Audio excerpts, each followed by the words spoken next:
ખાતે એનએસયુઆઈ દ્વારા વિરોધ પ્રદર્શન કરવામાં આવી રહ્યું છે। રાજ્યમાં ડ્રગ્સ અને દારૂના દૂષણ મુદ્દે ઉગ્ર વિરોધ કરવામાં આવી રહ્યું છે। કિસાનપરા ચોક ખાતે અર્ધનગ્ન હાલતમાં પ્રદર્શન કરવામાં આવી રહ્યું છે। સાથે જ એનએસયુઆઈ દ્વારા રોડ ચક્કાજામનો પ્રયાસ કરવામાં આવ્યો। પોલીસ દ્વારા તમામ કાર્યકર્તાઓની અટકાયત પણ કરી લેવામાં આવી છે। કિસાનપરા ચોક ખાતે અર્ધનગ્ન હાલતમાં કરાયું છે પ્રદર્શન।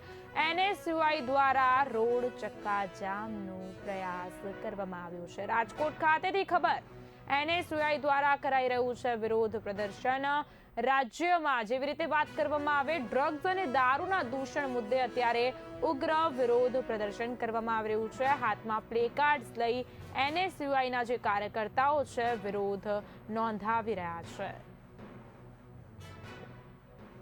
તો આ મામલે વધુ માહિતી સાથે મારા સંવાદદાતા કલ્પેશ ગોહિલ ફોન લાઈનના માધ્યમથી જોડાઈ ગયા છે। કલ્પેશ, રાજકોટમાં એનએસયુઆઈ દ્વારા વિરોધ પ્રદર્શન કરવામાં આવ્યું છે, શું અપડેટ? ખાસ વાત કરવા જઈએ તો એનએસયુઆઈ દ્વારા આજે વિરોધ પ્રદર્શન કરવામાં આવ્યું। શહેરના કિશનપરા ચોક ખાતે અર્ધનગ્ન હાલતમાં રોડ ચક્કાજામ કરવામાં આવ્યો હતો અને પોતાનું વિરોધ છે તે પ્રદર્શન કર્યું હતું। ડ્રગ્સ અને દારૂના દૂષણને લઈ આ વિરોધ પ્રદર્શનનો કાર્યક્રમ યોજવામાં આવ્યો હતો। ખાસ રાજકોટના કિશનપરા ચોક એટલે કે રાજકોટનો એક ગૌરવ પથ કહેવાય છે અને આ ગૌરવ પથ ઉપર જયારે અર્ધનગ્ન હાલતમાં એનએસયુઆઈના કાર્યકર્તાઓ બેસી ગયા હતા ત્યારે થોડીવાર ચક્કાજામના દ્રશ્યો પણ સર્જાયા હતા। જોકે પોલીસ દ્વારા આ તમામ લોકોનું અટકાયત કરવામાં આવી છે અને તમામની ડિટેન કરી અને આગળની કાર્યવાહી છે તે હાથ ધરવામાં છે। પરંતુ એનએસયુઆઈ દ્વારા જે વિરોધ કરવામાં આવ્યો છે તે દારૂ અને ડ્રગ્સના દૂષણને ડામવા માટે આ વિરોધ કરવામાં આવ્યો છે। ભાજપ સરકાર વિરુદ્ધ તેમને સૂત્રોચ્ચાર કર્યા હતા અને તમામ જે એનએસયુઆઈના કાર્યકર્તાઓ હતા તેની અટકાયત કરવામાં આવી છે। બિલકુલથી કલ્પેશ, જેવી રીતે માહિતી આપણી સામે આવી રહી છે કે રાજ્યમાં ડ્રગ્સ અને દારૂના દૂષણ મુદ્દે એનએસયુઆઈએ વિરોધ નોંધાવ્યો છે। એનએસયુઆઈના જે કાર્યકર્તાઓ છે કયા પ્રકારની અને કેટલી ચોક્કસ પ્રકારની માંગણીઓ સરકાર સમક્ષ મૂકવામાં આવી છે?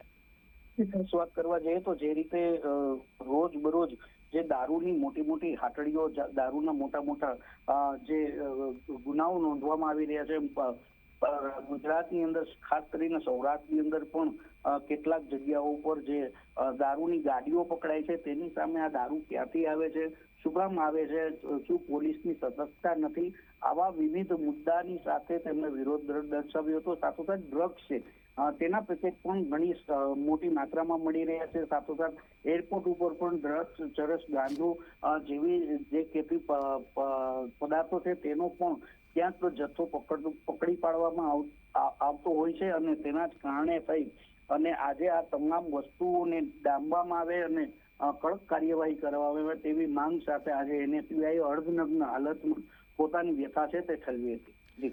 બિલકુલ, માંગણી કરવું તો યોગ્ય બાબત છે, પરંતુ આવી રીતે જાહેરમાં જ અર્ધનગ્ન હાલતમાં બેસીને રોડ પર બેસી હાથમાં પ્લેકાર્ડ્સ લઈ વિરોધ નોંધાવવું કેટલું યોગ્ય? કલ્પેશ જી 100% જે રીતે અર્ધનગ્ન હાલતમાં જે વિરોધ પ્રદર્શન કરવામાં આવ્યું હતું તે એક કહી શકાય છે કે ગંભીર બાબત છે, પરંતુ જે રીતે તેનો અવાજ છે તે પહોંચાડવા માટે આશ્ચર્યજનક કાર્યક્રમ છે તે આજે કરવામાં આવ્યો હતો। એનએસયુઆઈને લાગતું હતું કે અમારો અવાજ છે તે રજૂઆતથી નહીં પરંતુ આવા દ્રશ્યો સર્જશું તો ગુજરાતની અંદર આની નોંધ લેવાશે અને એટલા જ માટે થઈ તેમને આ વિરોધ કાર્યક્રમ કર્યો હતો। બિલકુલ કલ્પેશ, સૌથી મહત્વની બાબત એ છે કે જો એનએસયુઆઈના કાર્યકર્તાઓને પણ રોડ પર ઉતરીને પોતાની વાત રજૂ કરવી પડે તો ક્યાંક ને ક્યાંક તંત્ર અને પોલીસની કામગીરી સામે પણ પ્રશ્નાર્થ થઈ રહ્યો છે। રાજ્યમાં દારૂ અને ડ્રગ્સની જે કામગીરી છે તેને લઈને આપનું શું માનવું છે સમગ્ર ઘટનાને જોતા? બીજી ખાસ વાત કરવા જઈએ તો જે રીતે ગૃહમંત્રી છે તે કડક હાથે કાર્યવાહી કરવાની વાત કરતા હોય છે, પરંતુ પોલીસની ક્યાંક ઢીલી નીતિના કારણે આ જે બુટલેગરો છે તે બેફામ બનતા હોય છે। આ ડ્રગ્સના પેડલરો છે તે ક્યાંક ખુલીને બહાર નીકળતા હોય છે।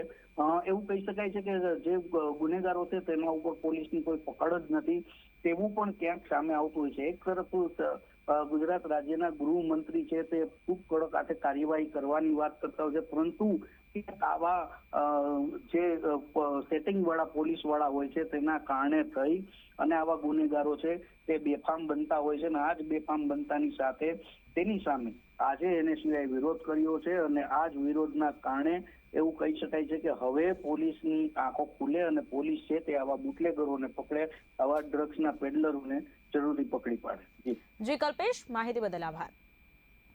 રાજકોટમાં એનએસયુઆઈ દ્વારા વિરોધ પ્રદર્શન. રાજ્યમાં ડ્રગ્સ અને દારૂના દૂષણ મુદ્દે ઉગ્ર વિરોધ કરવામાં આવ્યો છે. કિસાનપરા ચોક ખાતે અર્ધનગ્ન હાલતમાં પ્રદર્શન કરવામાં આવ્યું છે. એનએસયુઆઈ દ્વારા રોડ ચક્કાજામનો પ્રયાસ. પોલીસ દ્વારા તમામ કાર્યકર્તાઓની અટકાયત પણ કરી લેવામાં આવી.